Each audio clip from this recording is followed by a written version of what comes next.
সুপ্রিয় শিক্ষার্থীরা, আশা করি তোমরা ভালো আছো। আজ পঞ্চম শ্রেণীর গণিত বইয়ের 47 পৃষ্ঠা নিয়ে আলোচনা হবে।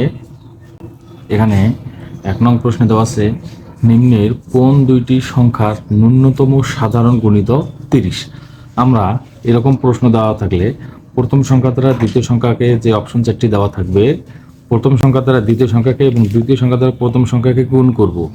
যদি গুণফল 30 হয় তাহলে সেই সংখ্যা দুটি হবে ওই সংখ্যাটির সাধারণ গুণিতক। এখন যদি 3 5 15, 3 5 15, 3 6 18, 6 3 18, 5 6 30, আবার 6 5 গুণ করলে 30 হয়, তাহলে অবশ্যই সংখ্যাটি হবে 5 এবং 6। কেননা 5 এবং 6 দ্বারা গুণ করলে 30, 6 দ্বারা 5কে গুণ করলে 30।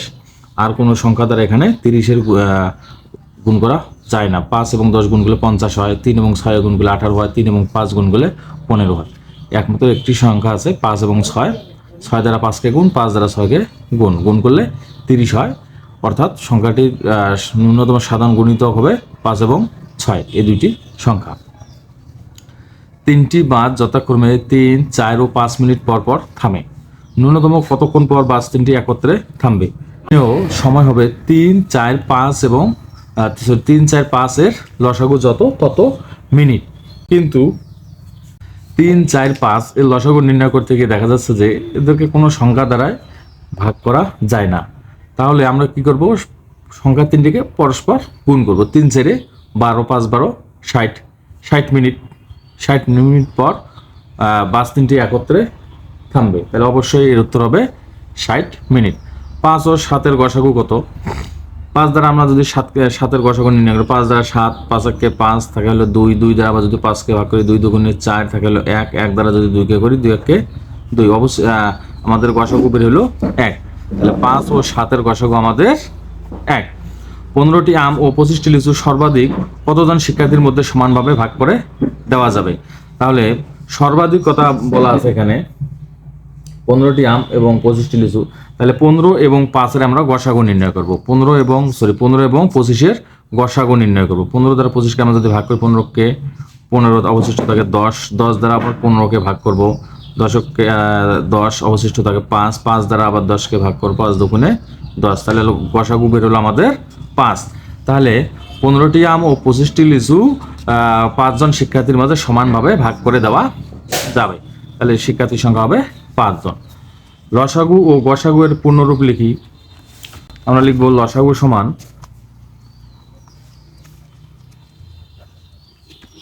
লঘিষ্ঠ সাধারণ গুণিতক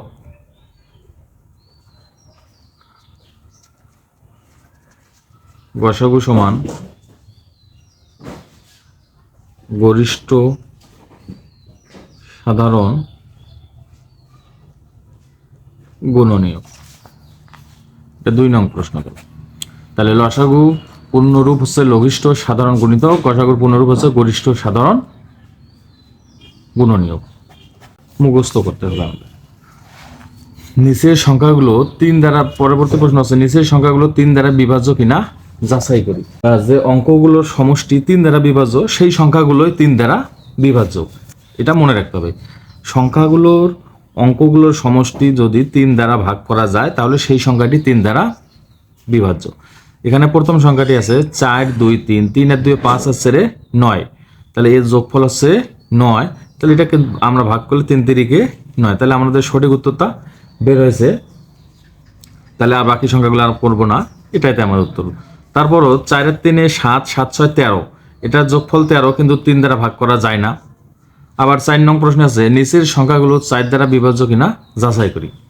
4 দ্বারা বিভাজ্য কিনা আমরা যাচাই করার পূর্বে আমরা দেখব একক ও দশক স্থানীয় অঙ্ক যদি শূন্য থাকে, অথবা একক ও দশক স্থানীয় অঙ্কর সংখ্যাটি যদি 4 দ্বারা ভাগ করা যায় তাহলে সংখ্যাটি 4 দ্বারা বিভাজ্য। আবারও বললাম যে একক ও দশক স্থানীয় অঙ্ক যদি শূন্য থাকে, অথবা একক ও দশক স্থানীয় অঙ্কর সংখ্যা দুটি যদি 4 দ্বারা বিভাজ্য হয় তাহলে সংখ্যাটি হবে 4 দ্বারা বিভাজ্য। তাহলে এখানে একক ও দশক স্থানীয় অঙ্ক শূন্য দেওয়াই আছে 4 নম্বরে, তাহলে এটাই আমাদের সঠিক উত্তর। এবার আমরা 5 নং প্রশ্নে আসবো, 7 ও 13 এর লসাগু কত? তাহলে আমরা 7 ও 13 এর লসাগু নির্ণয় করব 5 নং প্রশ্নে। 7 ও 13, তাহলে 7-এর গুণিতক আমরা নির্ণয় করব। 7 একে 7, 7 দুগুণে 14, 3 7 21, 4 7 28, 5 7 35, 6 7 42, 7 7 49, 27 56, 7 9 63, 7 10 70, 7 11 77, 7 12 84, 7 13 91, এভাবে আমরা আরও গুণনীয়ক নির্ণয় করতে গুণোদ্দক নির্ণয় করতে পারি। এবার আমরা 13 এর গুণিতক বের করব।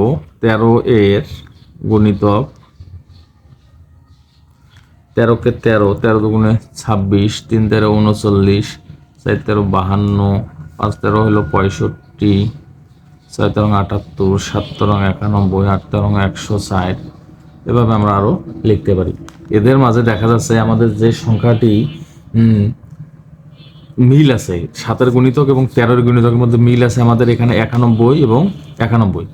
আমাদের লসাগুর সময় গুণিতক, সাধারণ গুণিতক নির্ণয় করে তার মধ্যে যে সংখ্যাটি সবচেয়ে ছোট আমরা লসাগু সেটাই নেব। এখানে একটা সংখ্যায় দেওয়া আছে, শুধু মিল আছে 91, তাহলে 7 ও 13 এর লসাগু সমান 91। এভাবে আমরা এই সমস্যাটির সমাধান করতে পারি। তারপর 6 নং প্রশ্নে আছে 13 ও 17 এর গসাগু কত? 13 ও 17, তাহলে এখানে গসাগু নির্ণয় করতে বলছে, তাহলে আমরা অবশ্যই গুণনীয়ক নির্ণয় করব। 13 সমান 1 গুণন 13, তার মানে 13 এর গুণনীয়ক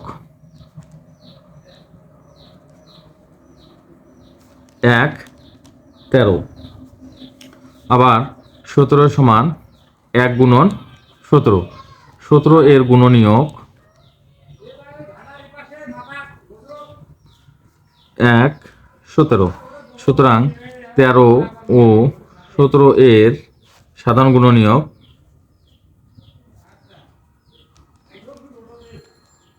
যেটা যেটা আমাদের মিল হয়, 13 এবং 17 এর গুণনীয়ক যেটা মিলবে আমরা সেটা লিখবো। এখানে 1 আছে, এখানে 1 আছে, আমরা 1 লিখলাম, আর কোনো সংখ্যা মেলে না। তাহলে সংখ্যা দুটির গসাগু অত নির্ণয়